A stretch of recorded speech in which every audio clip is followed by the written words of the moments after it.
ব্রাজিলকেই কি 7 আপ বলা হয়, আর্জেন্টিনাকে তো আফা বলা হয়, তো কি হয়েছে এটা? জার্মানির জিনিস নিয়ে আর্জেন্টিনা লাফালাফি করতেছে, তো ওদেরকে বলতে চাই এত লাফালাফি করার কিছু নাই। ব্রাজিলের লেভেল আসতে গেলে আরো 100 বার জন্মগ্রহণ করতে হবে। আমি যখন ফার্স্ট টাইম ব্রাজিলের পতাকা দেখছিলাম তখন থেকে আমি চিন্তা করছি আমি ব্রাজিলে সাপোর্ট করব ফ্যামিলির এগেইনস্টে গিয়ে।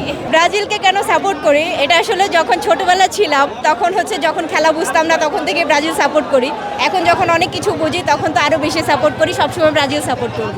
ব্রাজিল সাপোর্ট করি, আমার আম্মু বাবা আর্জেন্টিনা সাপোর্ট করছে। এটা দেখার পর থেকে না, আমি প্রথমবার রাস্তার মধ্যে দেখছিলাম ব্রাজিলের পতাকা। বাসায় গিয়ে জিজ্ঞেস করি আম্মু এটা কি, তখন আম্মুরা বলছে মানে এটা এক্সপ্লেন করছে, দেন আম্মুরা আর্জেন্টিনা সাপোর্ট করে।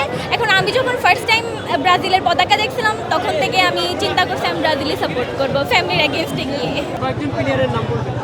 কয়েকজন প্লেয়ারের নাম কি বলবো, এটা আসলে বলার কিছু নাই। মানে এখানে তো স্পেসিফিক যেটা নেইমারকে সবাই ভালো লাগে, আরও বেশ কয়েকজন আছে তাদের সবাইকে ভালো লাগে, তা আসলে বলার কিছু নাই। বিশ্বকাপ তো অবশ্যই বরাবরই সবসময় প্রত্যাশা থাকে, এবার আসলে ভালো কিছু করবে সেটাই প্রত্যাশা।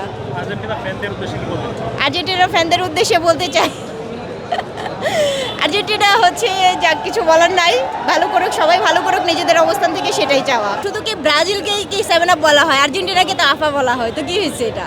এক একজনকে এক একটু বলা হয়, তো এটা নিয়ে কিছু বলতে চাই না। কত বছর ধরে আপনি খেলা দেখেছেন? আমি যখন 3-4-এ ছিলাম তখন থেকে আমার ব্রাজিলের সব প্লেয়ারদেরই ভালো লাগে। আর আমার মামা ব্রাজিল সাপোর্ট করে, এখন মামা থেকে অনেক বেশি ইন্সপায়ার হয়েছি ব্রাজিল সম্পর্কে। এখান থেকে আমার বেশি ভালো লাগে। ব্রাজিলের কয়েকটা player Neymar, Rodrygo, Vinicius junior, Raphinha, আরও অনেকে।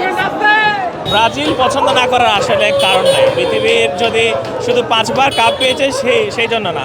আপনি যদি পৃথিবীর যদি 100 জন যদি লেজেন্ডারি প্লেয়ারের নাম যদি আপনি আনেন, প্রথম 20 থেকে 30 জন সবগুলো কিন্তু ব্রাজিলের হবে। আমরা ব্রাজিলের লেজেন্ডারি প্লেয়ারদের কোনো অভাব নাই।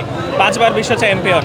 ব্রাজিলের প্রত্যেকটা স্ট্যাটিস্টিক, সবচেয়ে বেশি গোল বলেন, সবচেয়ে বেশি জেতা বলেন, সবচেয়ে বেশিবার বিশ্বকাপে অংশগ্রহণ করা বলেন, মানে ন্যাশনাল টিমে আসলে ব্রাজিল ছাড়া আসলে আর কিছু উপরে নাই, আর এর বড় কিছু আর কি। আর্জেন্টিনার প্লেয়াররা দেখতেছি যে আমাদের উদ্দেশ্যে অনেক কথা বলে, যে 7 আপ বলে। আমি তাদের উদ্দেশ্যে কিছু কথা বলতে চাই, যে 7 আপ যে বলে, দেখবেন 2014 সালে যখন আর্জেন্টিনার জার্মানি খেলা হয়েছিল তখন কিন্তু জার্মানির সাথে আর্জেন্টিনা হারছিল।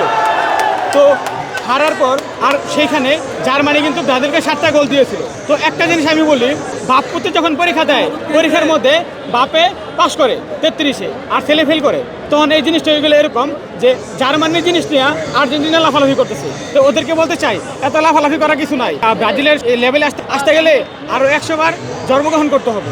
শুধু কি ব্রাজিলকেই কি 7 আপ বলা হয়, আর্জেন্টিনাকে তো আফা বলা হয়, তো কি হয়েছে এটা?